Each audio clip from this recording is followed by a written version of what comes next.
2022 সালের ডিসেম্বর মাস, শীতের সময়। আমার কলেজের বন্ধু অনিক রয় কয়েকদিনের ছুটি পেয়েছিল। অনেক দিন ধরেই ওর প্ল্যান ছিল শহরের ভিড় থেকে একটু দূরে কোথাও ঘুরতে যাবে। শেষ পর্যন্ত ও ঠিক করল ঝাড়গ্রাম যাবে। অনেকের সঙ্গে ছিল ওর কাজিন রোহান। দুজনেই খুব এক্সাইটেড ছিল। কলকাতা থেকে সকালে বেরিয়ে ট্রেন আর গাড়ি বদলাতে বদলাতে বিকেলের দিকে ওরা পৌঁছায় ঝাড়গ্রামের এক জঙ্গল লাগোয়া এলাকায়। জায়গাটা প্রথম দেখেই অন্যরকম লাগছিল।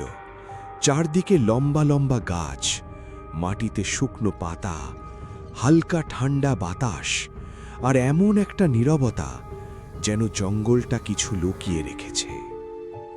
ওরা আগে থেকে অনলাইনে একটা পুরনো ফরেস্ট বাংলো বুক করেছিল। গাড়ি থেকে নামতেই একজন লোকাল ড্রাইভার, বয়স প্রায় 50-এর কাছাকাছি, ওদের ব্যাগ নামিয়ে দিয়ে কিছুক্ষণ চুপ করে তাকিয়ে রইল। তারপর খুব আস্তে বলল, আপনারা আজ রাতটা এখানেই থাকবেন? অনেক হেসে বলল, হ্যাঁ কাকু, কেন, কোনো সমস্যা আছে? লোকটা সঙ্গে সঙ্গে উত্তর দিল না।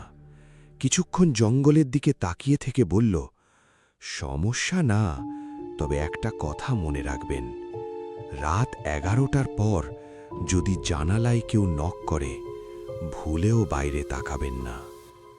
আনিক আর রোহান দুজনেই একে অপরের দিকে তাকিয়ে হেসে ফেলল। ওরা ভাবল হয়তো ট্যুরিস্টদের ভয় দেখানোর জন্য এসব বলা হচ্ছে। লোকটা আর কিছু না বলে গাড়ি নিয়ে চলে গেল।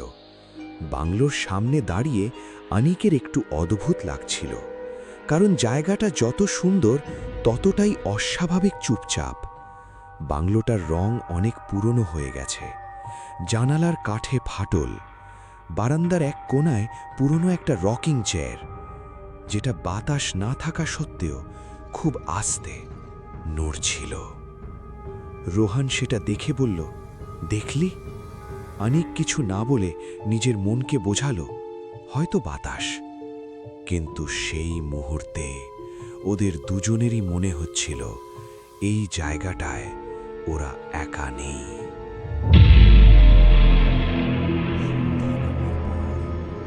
জায়গাটা যেন পুরো বদলে গেল। বিকেলে যে জঙ্গলটাকে সুন্দর লাগছিল, এখন সেটাই অদ্ভুত ভয়ঙ্কর লাগছে।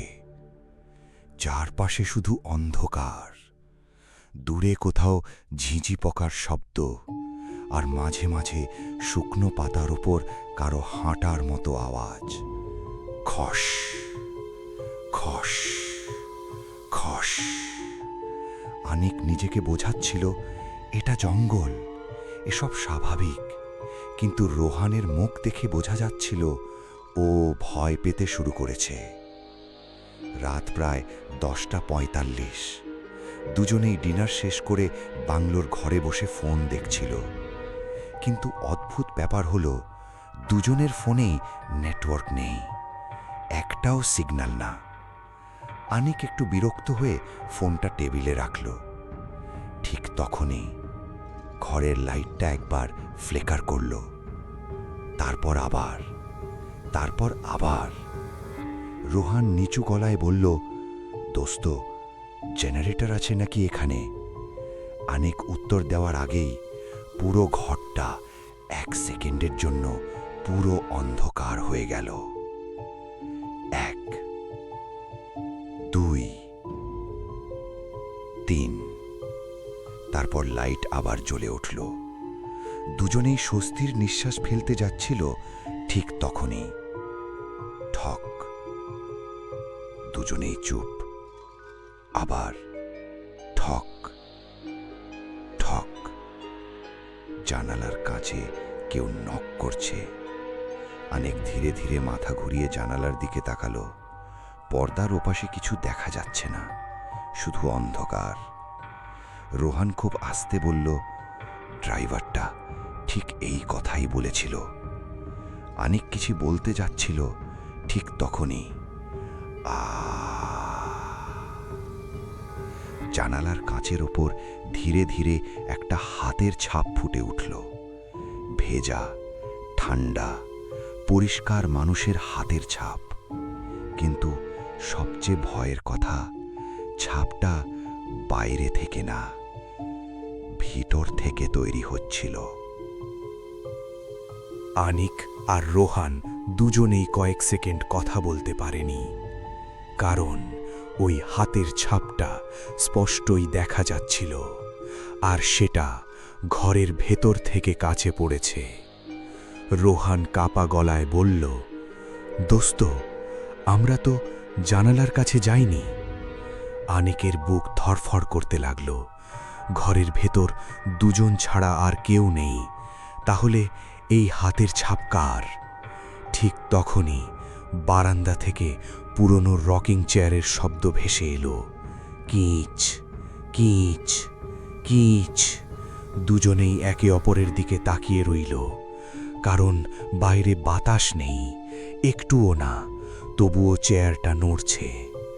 আনিক সাহস করে দরজার কাছে গেল, ধীরে ধীরে হ্যান্ডেলে হাত রাখল, আর ঠিক তখনই দরজার ওপাশ থেকে একটা গলা শোনা গেল, আনিক, দরজাটা খোল। আনিক জমে গেল, কারণ ওই গলাটা একদম রোহানের মতো, কিন্তু রোহান তোর ঠিক পিছনেই দাঁড়িয়ে। আনিক ধীরে ধীরে পিছনে তাকালো। রোহানের মুখ একদম সাদা হয়ে গেছে। ও ফিসফিস করে বলল, আমি কিছু বলিনি। ঠিক তখনই ধূপ ধূপ ধূপ দরজায় জোরে জোরে ধাক্কা পড়তে শুরু করল, আর বাইরে থেকে আবার সেই গলা, দরজা খোল, আমি এখনো বাইরে দাঁড়িয়ে আছি। আনিক আর রোহান সারা রাত দরজা খোলেনি। সকালে কেয়ারটেকার সব শুনে চুপ হয়ে গেল। তারপর খুব আস্তে বলল, 3 বছর আগে এই বাংলোতে এক ট্যুরিস্ট এসেছিল। সকাল হলে ওর কাজিন ভেতরে ছিল, কিন্তু আসল মানুষটা সারা রাত বাইরে দাঁড়িয়েই ছিল।